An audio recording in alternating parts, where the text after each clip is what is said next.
निवडणुकीमध्ये उद्धव साहेबांच्या पाठीशी उभे राहाल.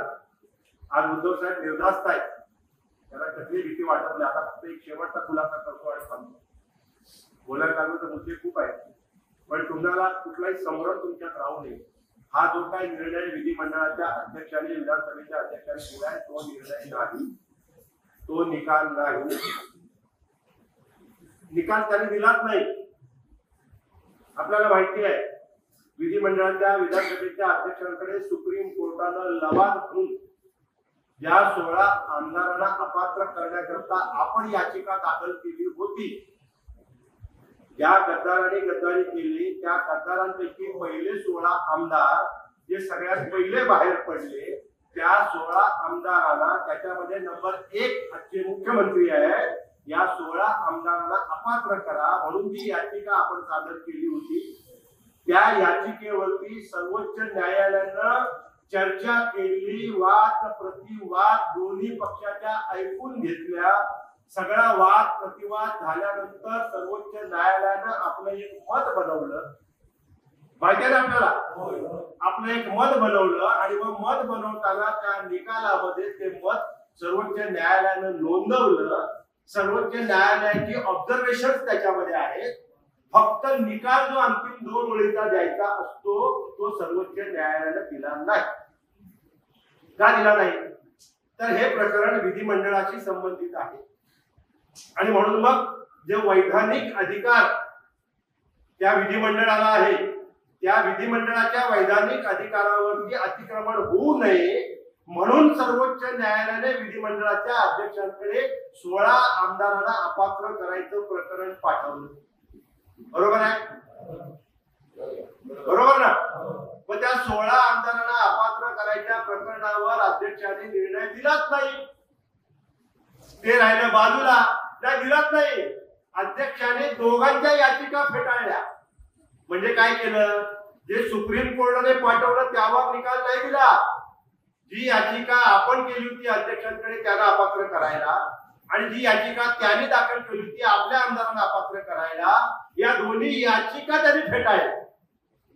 सुप्रीम कोर्टाने जे दिशानिर्देश दिले होते, जी गाईडलाईन दिली होती, जी चौकट दिली होती की इलेक्शन ऍक्ट जो आहे आपला निवडणूक कायदा आहे, या निवडणूक कायद्यामध्ये पक्षांतर बंदीचा जो कायदा आहे, हा पक्षांतर बंदी कायद्याचा जे कलम 10 आहे त्याच्या नजरेसमोर ठेवून तुम्ही निकाल द्या, त्यावर निकाल दिला नाही आणि त्यांनी दोघांच्या याचिका फेटाळल्या.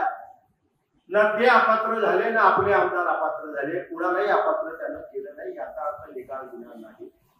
पण जेव्हा सुप्रीम कोर्टानं सर्वोच्च न्यायालयाने हा आदेश लवाद म्हणून विधिमंडळाच्या अध्यक्षांना दिला होता, त्याच्यात सर्वोच्च न्यायालयाने हे म्हटले की जर तुम्ही निर्णय दिला नाही तर सर्वोच्च न्यायालय निवड द्यायला निकाल द्यायला समर्थ आहे.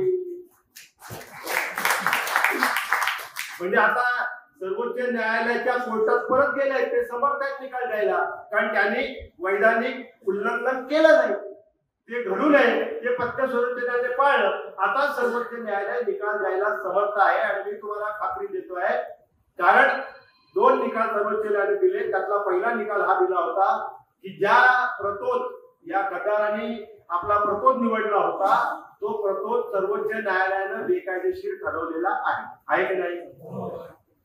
पत्रकार मित्रांना विचारतो हे खरं आहे की नाही? बरोबर आहे. म्हणजे सर्वोच्च न्यायालयाने एक निकाल दिलाय की प्रतोद बेकायदेशीर आहे. सर्वोच्च न्यायालयाने दुसरा निकाल दिलाय की जो शिवसेना मूळ शिवसेनेचे प्रतोद होते सुनील प्रभू हेच पक्षाचे प्रतोद आहेत, हा पण निकाल दिलाय की नाही? सर्वोच्च न्यायालयाने निकाल दिलाय. मग तो निकाल त्यांनी आपल्या बाजूलाच दिलेला आहे. जर प्रतोद बेकायदेशीर आहे, आपला प्रतोद कायदेशीर आहे, तर आपल्या प्रतोदाने केलेली कारवाई अपत्काची ही कायदेशीर आहे हे सर्वोच्च न्यायालयाने मुळातच मान्य केलेलं आहे, अगोदरच मान्य केलेलं आहे. फक्त अधिकृत निकाल 2 ओळीचा की हे 16 आमदार या कारणामुळे अपात्र आहेत किंवा अपात्र आम्ही त्यांना करतो, एवढंच फक्त लिहायचं बाकी आहे. ते या महिन्यामध्ये सर्वोच्च न्यायालय लिहिल, ते सर्वोच्च न्यायालय या महिन्यामध्ये घोषित करेल आणि ज्या क्षणाला सर्वोच्च न्यायालयाचा निकाल होईल कदाचित त्याच्या अगोदरच मुख्यमंत्री आपल्या पदाचा राजीनामा देतील. कदाचित त्याच्यापूर्वी मुख्यमंत्री आपल्या पदाचा राजीनामा देतील, हे सगळेच्या सगळे 16 आमदार अपात्र होतील. ते 16 झाले म्हणून 40 आमदार आपले उरलेले 24 आहेत तेही अपात्र होतील आणि आपले आमदार अपात्र झाल्यामुळे किंवा होतील. एबीपी माझा, उघडा डोळे बघा नीट.